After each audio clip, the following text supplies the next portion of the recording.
मी सुरेखा भोसले जैसवाल, मेरी रसोईमध्ये आपलं सर्वांचं स्वागत आहे। आज आपण दुसऱ्या प्रकारची कारल्याची भाजी पाहणार आहोत। मी मागच्या वेळी तुम्हाला कारल्याची भाजी दाखवली ती नॉर्थ स्टाईलची, आणि मी त्यावेळी म्हटलं होतं की मी तुम्हाला पुढच्या वेळी महाराष्ट्रीयन स्टाईलची कारल्याची भाजी दाखवणार आहे। ही महाराष्ट्रीयन स्टाईल म्हणजे कोकण पट्टीतली आहे भाजी, कारण कोस्टल एरियामध्ये खोबऱ्याचा वापर जास्त होतो। भाजीमध्ये खोबरं असलं की समजायचं की ही कोकण स्टाईलची भाजी आहे। कोकणातली म्हणजे जिथे जिथे समुद्र किनारा आहे ह्या साईडला नारळ जास्त होतो, म्हणून भाजीमध्ये खोबरं वापरलं जातं। तर आपल्या ह्या भाजीमध्ये आपण आज खोबरं वापरणार आहोत। आणि बघा तुम्ही, इन्ग्रेडियंट्स खूपच कमी आहेत आणि इतकी अप्रतिम लागते की लहान मुलंही खातील ही भाजी। माझी ही भाजी ना मी गणपतीचा माझा नैवेद्य असतो तर त्याच्या वेळेस आता, आणि बऱ्याच जणांना ही भाजी खूप आवडते। याची भाजी इतकी छान लागते, तुम्ही सर्वांनी बनवून बघा आणि मला कॉमेंट्स बॉक्समध्ये सांगा। आपण कारले घेतलेली आहे 1/2 किलो। मी तुम्हाला मागच्या वेळेस दाखवल्याप्रमाणे त्याची मी वरचे जरा काटे काढले आणि ती मिठाच्या पाण्यात 10-15 मिनिटं ठेवली आणि ती साफ चांगली पाण्याने धुवून मी पिळून घेतलेली आहे। हा कांदा कापून घेतलेला, कांदा जरा भरपूर लागतो ह्याच्यात, म्हणून मी 2 कांदे घेतले पातळ कापून। ह्या 2 मिरच्या आहेत, खोबरं आहे आणि हे थोडी साखर आहे, मीठ आहे आणि हे काजू आणि थोडे किशमिश आहेत, बेदाणे आहेत। तर आपण, आणि ही कोथिंबीर आहे। तर एवढे हे आपल्याला इन्ग्रेडियंट्स लागणार आहे।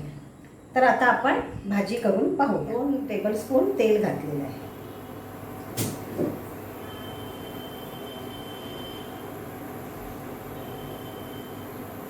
तर हे तेल गरम झालं की आपण हा कांदा घालणार आहोत।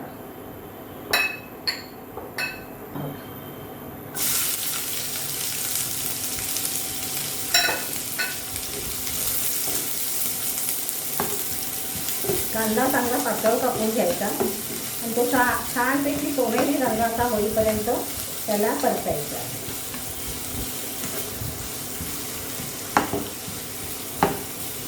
जितका कांदा तुम्ही जास्त घालाल ना तितका चांगला।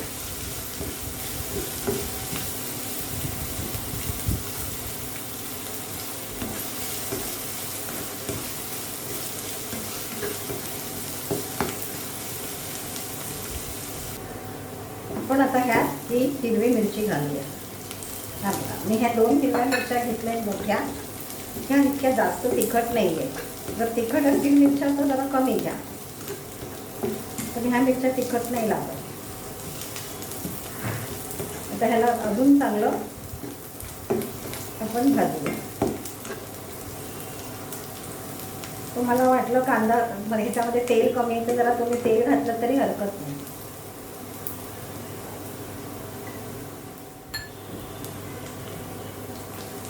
आता आपला हा कांदा झालेला आहे, थोडा जास्तच लाल झालाय पण हरकत नाही। आता आपण यात हे कारली टाकू आणि ह्याला हे कारली टाकून ह्याला आपण हे आता परतून घेऊया। कारली पण जरा चांगली अशी भाजली जाते।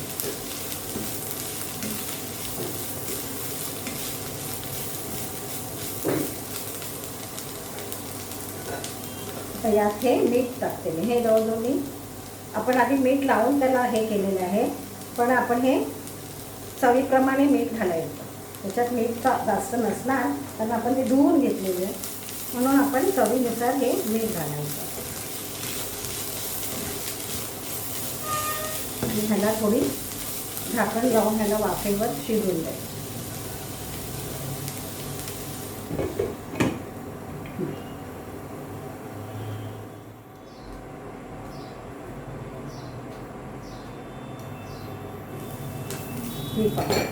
ही वाफेवर चांगली शिजली। आता अजून थोडीशी शिजवून घेऊया हिला, पण मस्त अशी तिचा पण कलर बदलला आहे कारल्याचा। आपण आता ह्याच्यात ही साखर टाकूया।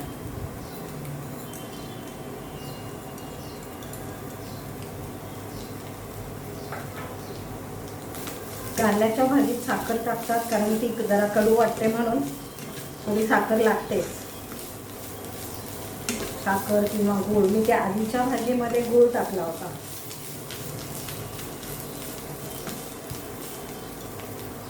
तर ह्याच्यात थोडंसं किंचित अर्धा खोबरं हे घालून जरा तिला परतूया.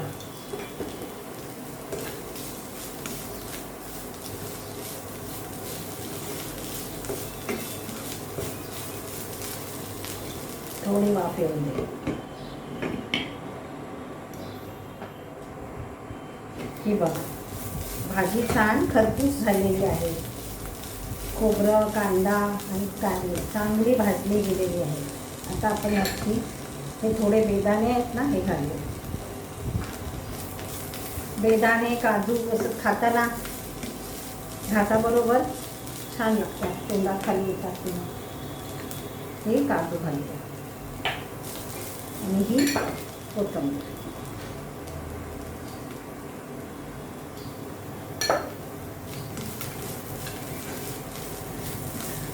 भाजी किती छान दिसते. आता आपण ह्याला काढून घेणार.